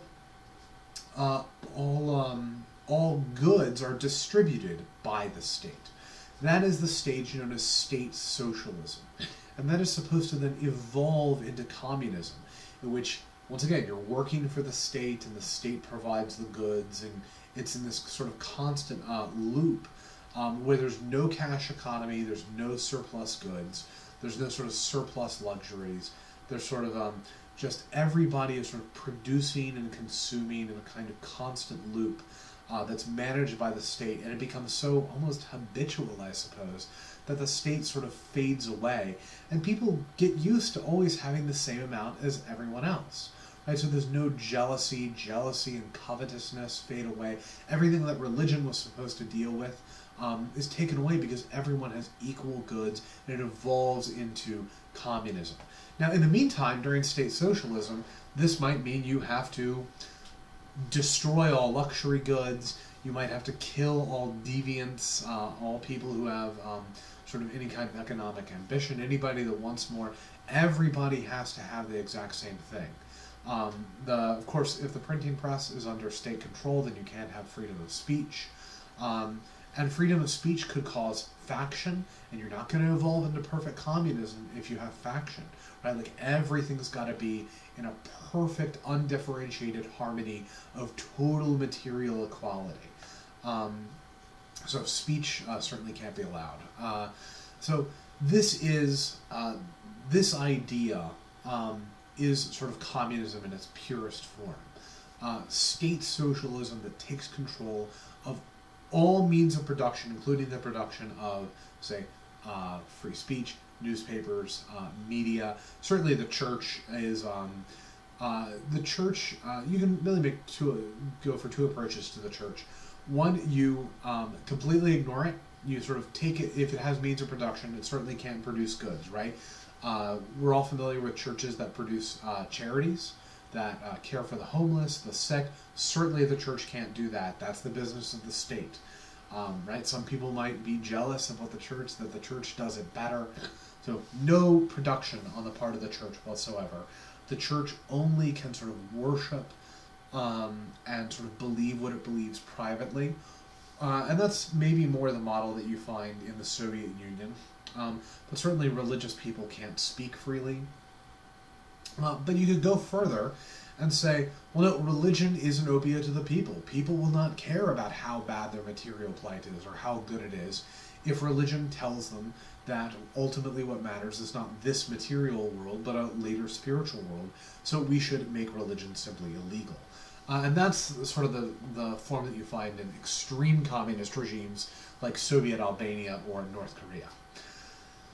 Okay, that's pure communism. Absolute totalitarian organization of society in order to end the entire history of the human race, to do away with class conflict. A sort of moderation or modification of that is democratic socialism. Now, democratic socialism still says that all necessities should be produced and distributed by the state. All right, so the state owns the factories. The state owns the roads and the cars and means of distribution. The state owns the fields where food is produced, and it owns the food and distributes the food. It does this centrally through a centralized bureaucracy. It owns healthcare. However, there is still some sense of perhaps rights, or if not rights, at least there's still this sense of a sort of a private sphere where if it doesn't have to do with production, there can be freedom. So perhaps there can be freedom of speech. And I'm not sure what democratic socialists would do with free speech. They might say, oh, you can have free speech, but once you see how good the system is, you'll never speak out against it. You might have private religious views. You might be able to have sort of private sexual identities. So it's not quite as totalizing, but it is a moderation of communism or state socialism. It's one sort of more moderate interpretation of Karl Marx. And probably the most famous democratic socialist. There are many, but maybe Herbert Marcuse would be a good example of one. Democratic socialism is a moderation of Marxism, and it comes close to what we've seen in social democracy. But remember that social democracy is still basically a liberal contractarian view, at least in the terminology I'm using here today. Social democracy is a liberal contractarian view in which the state guarantees that you will in some way have food, housing, healthcare, transportation, unemployment insurance. You have all of those goods. Although, does the state necessarily produce them? Maybe not. Does the state guarantee that all people have them, or is it for only people who are in poverty, the young, there's free education, and for the elderly, or for people between jobs, or for certain oppressed ethnic minorities? Right? There's a sort of levels in social democracy, and how the state guarantees that you have those goods can vary. Whereas in democratic socialism, there might be some liberty, but production is the job of the state, and so is distribution. So everybody works for the state. Everybody produces for the state. The state owns the means of production. So they come very close to each other, but they're coming from different ends. The third modern political ideology that we need to consider, and perhaps a bit more briefly, these will get more brief as we move forward, is fascism. Fascism is decidedly modern. But if Marxism is a kind of Enlightenment rationalism on steroids, fascism is a kind of romanticism on steroids, where there's almost a sort of a mystical, romantic pining for something larger than yourself. Really, I think we could see the two themes of fascism by looking at two authors in particular. The two themes would be ultranationalism and redemptive violence. Let's take these in reverse, actually. First of all, redemptive violence. For this, I think we'd want to associate it with the figure of Friedrich Nietzsche. Nietzsche was late 19th century, died in the year 1900.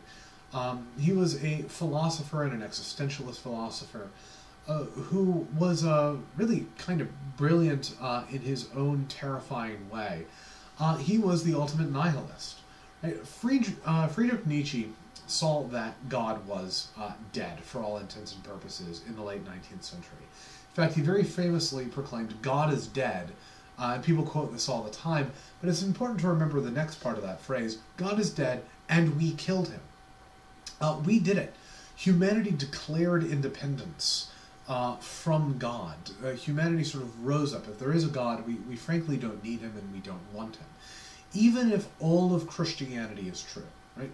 And it certainly isn't for Nietzsche, but even if it was, even if there were this threat of going to heaven or hell when we die, that too should sort of be our choice, and we should exert our own will to power in order to go to hell. We should almost be willing to, we should, if we are going to exist at all, better to exist on our own terms, right? Existentialism is always about sort of the nature and mode of existence and how the human being engages with this givenness of existence, right? None of us choose to exist. We've sort of been thrown out into existence. 20th century agnostic to atheist, left-wing existentialist philosopher, Frenchman, Jean-Paul Sartre, said, yes, humans exist and we are absolutely free. It's like being thrown out of an airplane. You are in free fall. And now you sort of have to determine what you're going to do with it. And for Nietzsche, and generally for atheist and agnostic existentialists, that means finding your existence in self-assertion, in pursuing a individually authentic idea of your existence. So once again, we can see this individual sort of freed from all constraints as being at the heart of modernity. But this means that we are again in this sort of sum-zero game, and we have to exercise our will to power. We have to sort of become the biggest we can be, and this leads to a sort of glorification of violence. Fukuyama's title, The End of History and Last Man, that title, The Last Man, ultimately goes back to Nietzsche. This idea that we are engaged in a war of all against all, and the state can't help us. The state can sort of try to calm us down and create gentlemen out of us. But as the earlier Christian existentialist Soren Kierkegaard put it, being a gentleman is really a false form of existence. For Kierkegaard, you find your fullest form of existence by sort of leaving gentlemanliness behind and entering into a self-authenticating relationship with the ground of existence, God himself. For Nietzsche, you leave gentlemanliness behind because that is really a false reality. You need to assert your own power. So there is this sense, and it's not quite there in Nietzsche. Nietzsche, by all reports, was a gentle soul until he went mad from having syphilis that he caught from a whore somewhere in Germany, and then died young with his face in a bowl of cereal. So much for the will to power. Nietzsche was, by all reports, however, kind of a gentle soul. But this idea of the will to power as the search for authentic existence finds its realization in fascism, in this idea of redemptive violence. And it also does in the sort of campus protests we see today, right? You can't search for authentic existence unless you're in a kind of conflict. And so even if there is no genuine reason for conflict, this is how we postmodern people sort of find ourselves. We have to assert ourselves even when there's no constraints. In fact, libertarianism ultimately will never be able to find its end as long as it is grounded in in this sort of existentialist metaphysic, because you will always be struggling even when there's nothing to struggle against. That's one side of it. A side that ultimately leads to postmodern nihilism just as surely as it leads to Nazism. The other side is this side of state ultranationalism. And this we can associate with this fellow Carl Schmitt in his book, The Concept of the Political. What is the concept of the political? Well, for Schmitt, the political is sort of self-validating. Whereas for liberalism, the political is something to be escaped, right? For libertarians, for classical liberals, for modern conservatives, even for modern liberals, the political is a kind of thing to be used only occasionally when there is an injustice. Now, what qualifies as an injustice? When are our rights being violated? That's a debate within liberalism. But the political is the exception. Not for Carl Schmitt. For Carl Schmitt, ultimate meaning is found within the political. Ultimate meaning is found within the state. In a way, this is a kind of modern version of integralism, which is why integralism was first used as a term, is often used as a term to describe fascism. Because all existence is integrated within the political reality that is the state, particularly the nation state. However, that nation state, remember, is a human political project. And so when people assert that, well, the nation state really is a kind of modern construct, it's not really its own sort of natural community that just exists and then the state can respect it. Yeah, we know, because even in fascism, the nation is a kind of construct. It is something that has to be worked at. And for the Nazis, that meant getting rid of all people that didn't meet the artificially constructed idea of German-Aryanism.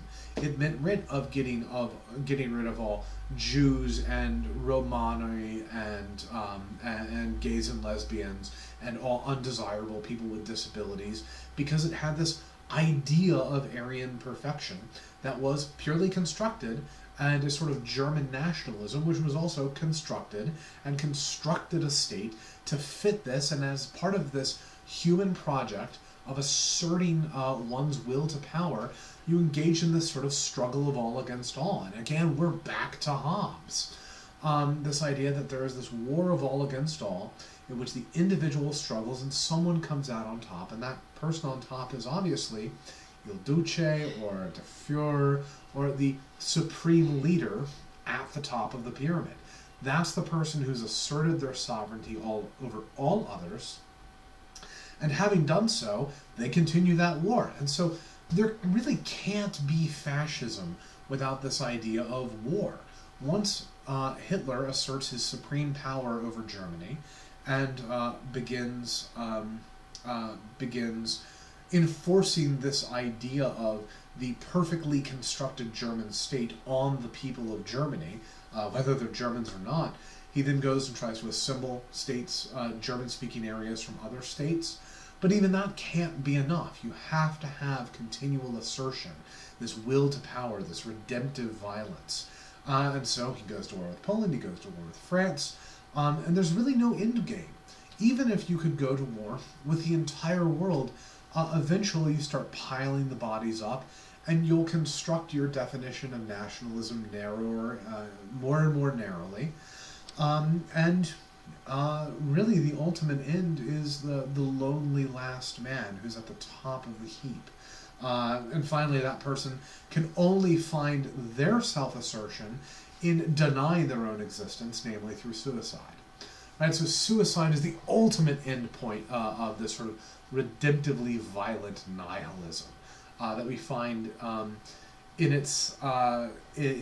Nietzsche, and that we ultimately find in what Pope Benedict XVI called the dictatorship of relativism, namely modern postmodernism. Okay, that's a lot, and I'm only going to keep you for another couple of minutes. But I want to point out that there are other, besides these three major movements, there's a lot of other movements floating out about there that are worth discussing, or at least mentioning them, not fully discussing. But let's take them in turn, and then we'll close out by looking at Catholic social thought. One is nationalism. I've sort of given two perspectives on nationalism here, and I think that's a fair debate to have. One is that nationalism is essentially a kind of romantic liberalism. That's the view that we should associate with Rousseau. That the nation is this body of people bound together by a majoritarian social contract, where the majority is kind of always right, but the nation is also this sort of place where the feelings of finding something larger than ourselves can be sort of thrust upon this idea of the nation. Or it is essentially fascist. It's a kind of integralism in which nationalism is the nation state is this common good toward which all other ends should be geared. It's extreme form that has a lot in common with fascism, although I don't think nationalism has to have this idea of redemptive violence. Right? Like that's particular to fascism. Take that out, though, and in some way you might have a sort of essentially fascist nationalism, or a kind of integralism, which is maybe more the way we would see non-redemptively violent powers like Franco's Spain, or the regime of Pinochet, or someone like that. Or perhaps there's a kind of liberal nationalism, Rousseau's idea of a sort of mystical chords and bonds of unity, that sense that you get whenever you sing something like America the Beautiful or the Star-Spangled Banner. Yeah, that's one of the other ideas floating around out there. Another idea is communitarianism. And this is, it can sound very fascist and very nationalist and very integralist very quickly, although it is something essentially different from that, I think. Communitarianism is usually operates within liberalism, right? So it's not distinct from liberalism, but it is this idea that individuals are not the only parties to the social contract. That communities also have their own ends and their own goods and their own rights.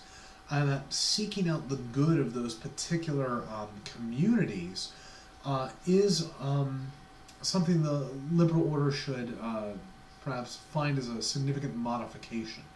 Although you have communitarians who reject liberalism entirely and move back toward a sort of pre-modern integralism. So you have sort of, I would say, liberal communitarians like Michael Walzer. He's modern liberal. He supports modern liberal positions. But let's take healthcare, for example, because that's Walzer's example.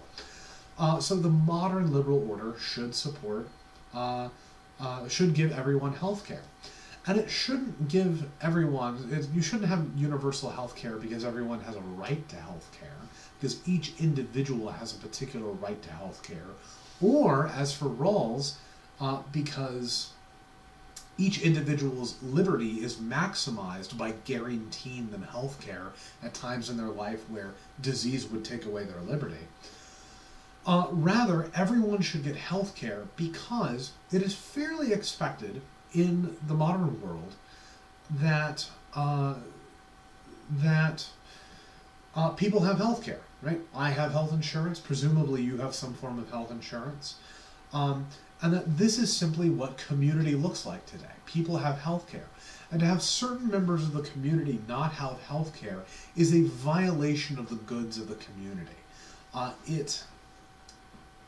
It really, it would be to say to that person, you're not a person of our political community. So you can hear shades of Carl Schmitt in here, that it is, that the political society is a kind of basic unit. The nation state is a basic unit. But that nation state, in order to sort of bind it together, doesn't bind it together by sending young men off to war and making them die in a sort of redemptive violence. Rather, it binds us all together by showing us that we all are members of this social contract. Not as a guarantee to liberty, but as a guarantee of political solidarity.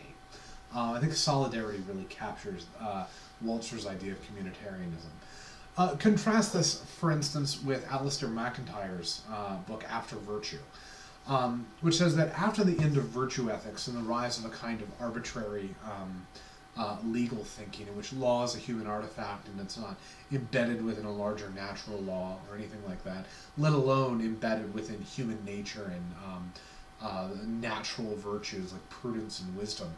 That after earlier medieval ethical thinking went by the wayside, we sort of had to treat communities as not really being things in and of themselves, but as being merely collections of individuals.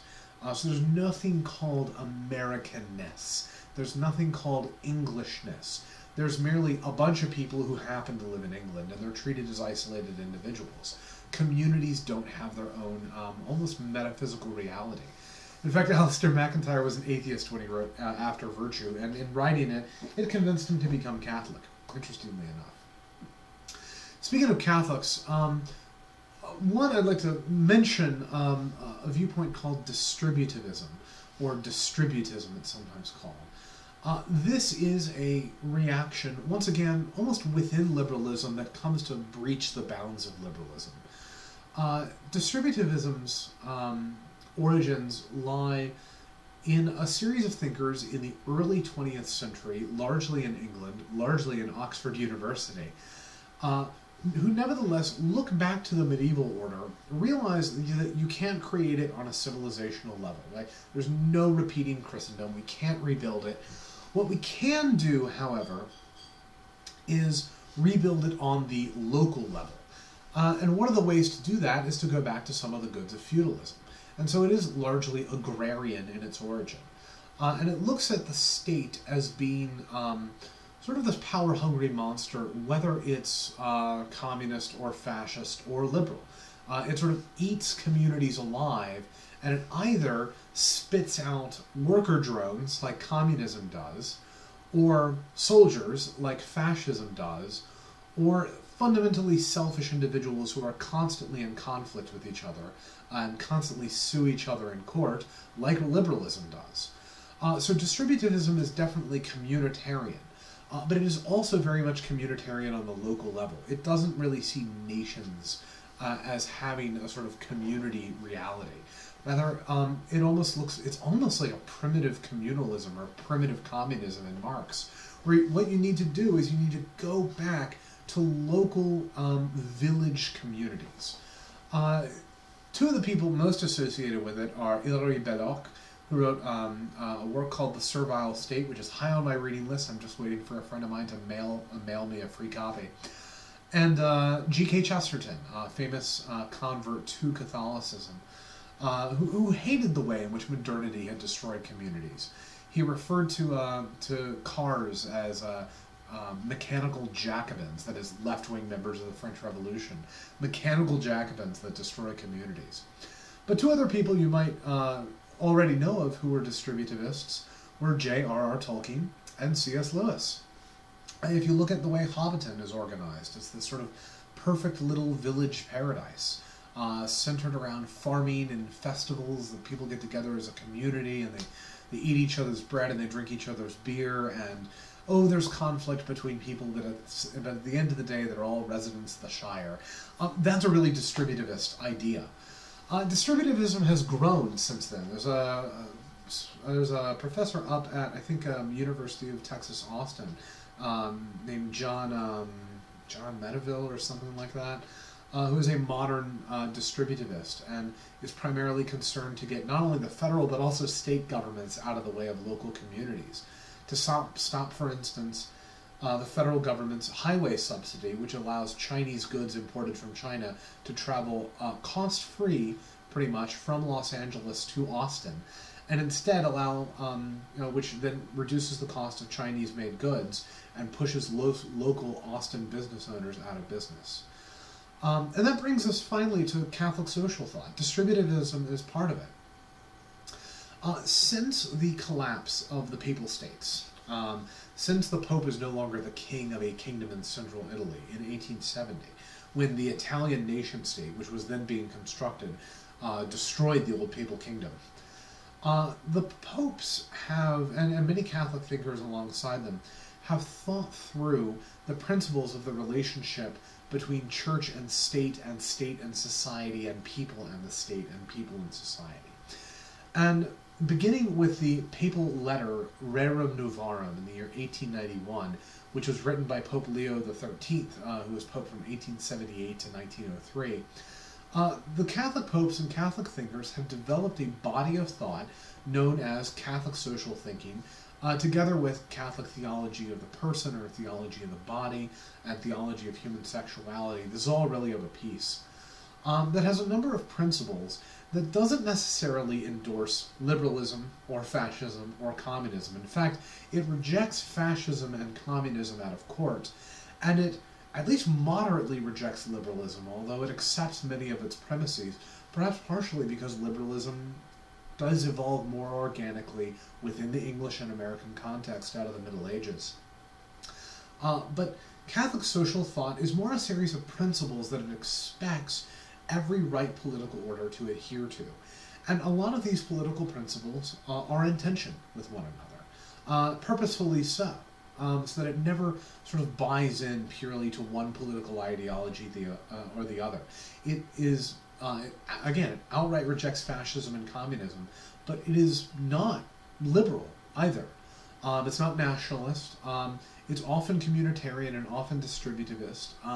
But like those ideologies, it can't really, doesn't really have a political program of its own. So, without further ado, let's close out today's extremely long lecture by looking at some of these principles. First of all, number one principle, the inviolable sanctity and dignity of the human person. The human person has absolute dignity and absolute intrinsic holiness by virtue of being created in the image of God, and therefore the human person cannot be violated by another human person. Now, liberalism usually puts this in terms of rights, but unlike rights, which are exclusive, I have my rights, you have your rights, sanctity and dignity are more like qualities that can be respected by entering into them. In some sense, think about the way liberalism defines marriage, like classical, all versions of liberalism, conservative or left. Liberalism defines marriage as two people who have given up certain rights in order to live with each other. Right? That's all the liberal state can do to define marriage. Right? I've given up my natural right to engage in multiple sexual activities with multiple sexual partners over a series of time in order to live exclusively with my wife. I don't think the liberal state can understand marriage in any other than those terms.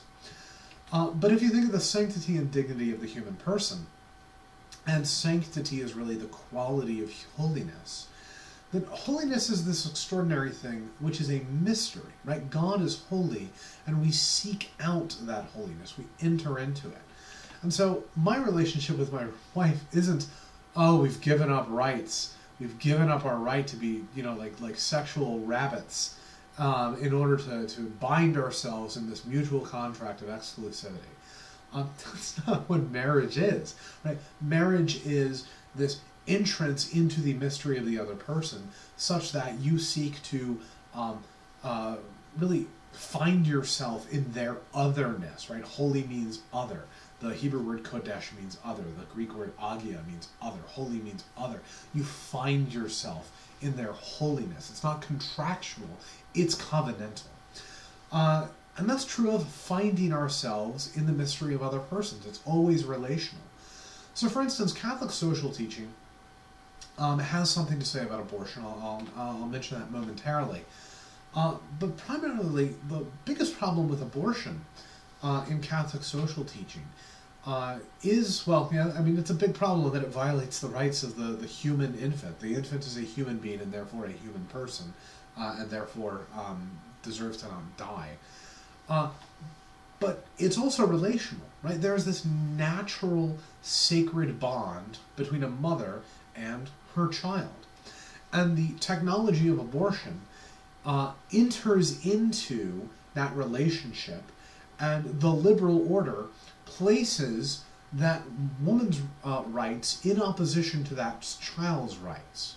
Right? So before we even talk about the rights of the fetus, we have to remember that the fetus has a sort of dignity and holiness that is a sort of sacred otherhood that is bound to the mysterious relationship it has with its mother, and that to enter that relationship from the outside, whether through the technology of abortion or the liberal apparatus of the rights language apparatus of the liberal state, is to sort of enter into a mystery that we are not called to enter into.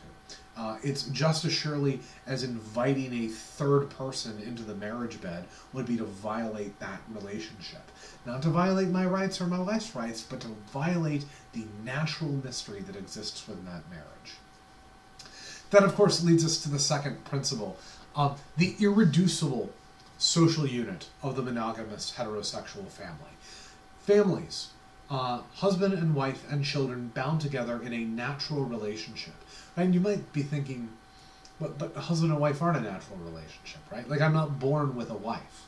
Well, again, remember that in the ancient world, where Catholicism was formed, unlike Protestantism, which is fundamentally modern, the husband and wife are generally assigned to one another. It sort of comes from the outside. It's a given in an arranged marriage. But even in an elective voluntary marriage, which Christianity has always supported that form of marriage more than other societies, nevertheless, the real binding together of husband and wife, it begins at the wedding. It begins with the initial sexual union on the wedding night. But they are really bound together when they have children. That natural reproduction, that natural fruition, that bearing fruit of children creates a third person, the child, that participates in both the nature of the husband and the wife, and therefore binds them together as a natural family unit. That unit is irreducible. And so Catholic social thought teaches that that the family is to be respected in law. It is the fundamental unit below which, to the individual level, you really shouldn't go, right? It's inside the household and is therefore inviolable. And it is its own mystery apart from the state. This leads us to the third one, that there are rights. Catholic social thought has accepted the idea of liberal rights, and in that sense it has accepted elements of Locke's teaching, although that teaching goes far, far back before liberalism into the rights of the English lords and the rights of the Roman people. So this is hardly a modern idea. Rights alone is not merely modern. But it is whenever it's seen as simply the end-all and be-all. But there are also responsibilities. So, for instance, we can talk about the rights of the fetus, right? The pre-born child from the time of conception is a particular human entity. It is not identical with the mother. It has its own genetic code. And it's not a dog fetus. It's a human fetus. So a human individual is therefore a human being and a human person with all the rights thereto. And therefore, it has rights. And we have responsibilities to respect, not only to respect those rights, but in some way to nurture them. Because rights are not merely something I enjoy over against another person. They're actually a kind of invitation to serve the other, right? Christians have always been called to serve one another, to love one another, to love our neighbor as ourselves. So rights language is not sort of an exclusive realm of combat that can only be adjudicated in court. It is a quality within the other, their right to life, for instance, that invites us to enter, not only to enter into the mystery of their sacredness, but invites us to serve them, invites us to care for them. This leads to the next thing, the pursuit of the common good. This is a very communitarian aspect to Catholic social thought. If the rights were very liberal, the common good is very communitarian and almost integralist. This idea that the primary pursuit of society should be the common good. Now, the highest good is God, right? And so every modern state, to be sort of a valid state in Catholic social teaching, should at least get out of the way of the church and allow the church to act privately. allow members of the church to open businesses, allow the church to pursue its own political agenda, should allow the church a voice in the public sphere, should allow vigorous defense of religious liberties, but can even support the church actively, financially or otherwise. So that's the pursuit of the highest good, God via the church. So it does retain that ancient view. However, there's also this idea, which is also ancient, which is also Augustinian, as well as modern, I suppose, that there are worldly goods, and that the state and society have their proper role in pursuing the goods of people in this sphere of existence. So that there are human goods that need to be pursued. And one of the ways to pursue these goods, and this is the next theme, is the free market. Catholicism, particularly through the writings of Michael Novak, but even before him, going back to Rerum Novarum, that document by Leo XIII, has supported a free market for goods. That the open market in which goods are sold in open competition is a superior mechanism for producing quality goods at an abundance in which people can be sort of freed from the fear of hunger or disease, or basically hunger or homelessness, and can also assure their physical security from theft and rape. That private ownership of the means of production is a way to produce goods that are then sold on the free market. Now, Catholicism is usually distributivist as well, and so it doesn't see the ownership of capital on, say, a national or international level as an unmitigated good. And so Catholicism, particularly of its distributivist form, has generally supported local ownership, local production, local distribution. That's part of the ideal of Catholic social teaching. And there's a real hesitation about megacorporations like Walmart or Amazon or Ford or Google or Exxon. Those megacorporations probably do not have the common good of the local community in mind. They exist for profit motive, and that's usually seen as suspect in Catholic social teaching, going back to Jesus' prohibition on making loans at interests. How do you grow a corporation that big without making, without sort of engaging with banks? Now, Catholicism has sort of come around to the modern position on loans, but there's still a real hesitation about capital on that scale. And to balance this, Catholicism supports this idea of the universal destiny of the goods of the earth, and therefore solidarity. So all the goods that are produced by the free market and by private ownership of capital, by capitalism, free market capitalism, all of those have an ultimate destiny, and their ultimate destiny is to be sacrificed at the altar of the triune God. That's the ultimate end for all goods. Now, they can be literally sacrificed like the bread and wine are when they're given over to sacred purposes, or they are sacrificed by caring for our neighbor. And so we are to use the surplus of our profits in the service of our neighbor. Now, that can mean my wife is my neighbor, right? I can, the money that we earn as a household can be used to provide for the social security of the other person. But ultimately, it's used for the building up of the common good, which is ultimately the common good of God, the ultimate transcendent good. This means that we have to pursue a sort of communitarian social solidarity. I cannot pursue my good to the exclusion of another person's. So my desire to have health care should reflect itself in desire for other people to have health care. Whether that's through the state or the private market might depend on the society. And in that sense, Catholic social teaching is supposed to be flexible.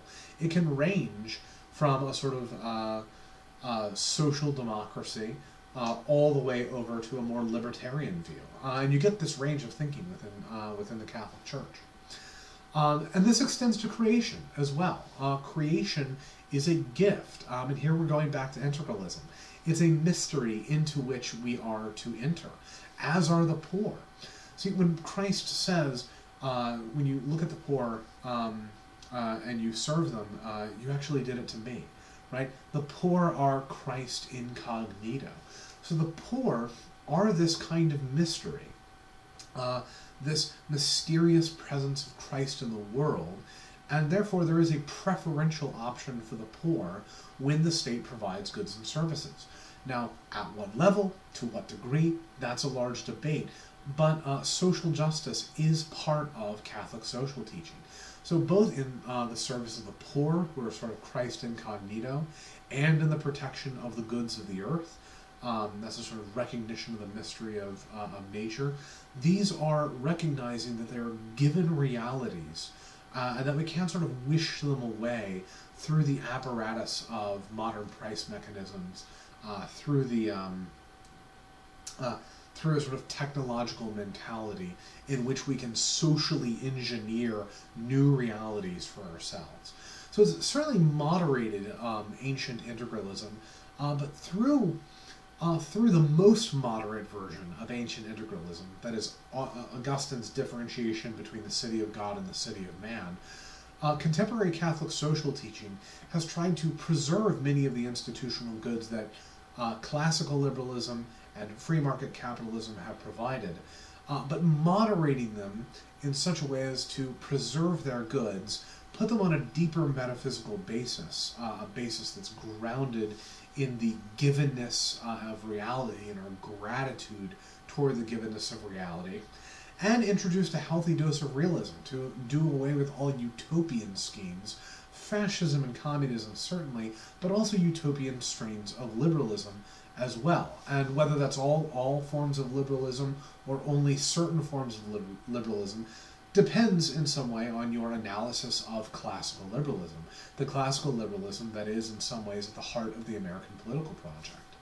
And for a fairly favorable view of the classical liberal project and the American project in light of Catholic social teaching, I can't point you to a better source than George Weigel's The Irony of Modern Catholic History, that tells essentially the story I just told, that when the popes lost all political power, it was only then, in that complete collapse of the medieval papal kingdoms in the 1870s, that Catholic social thinking was able to get off the ground and rethink the relationship not only between church and state, but also between the city of God and the city of man as a whole, and come to appreciate liberal goods and liberal institutions, even as it denied the sort of contractarian and rights basis of the liberal political order.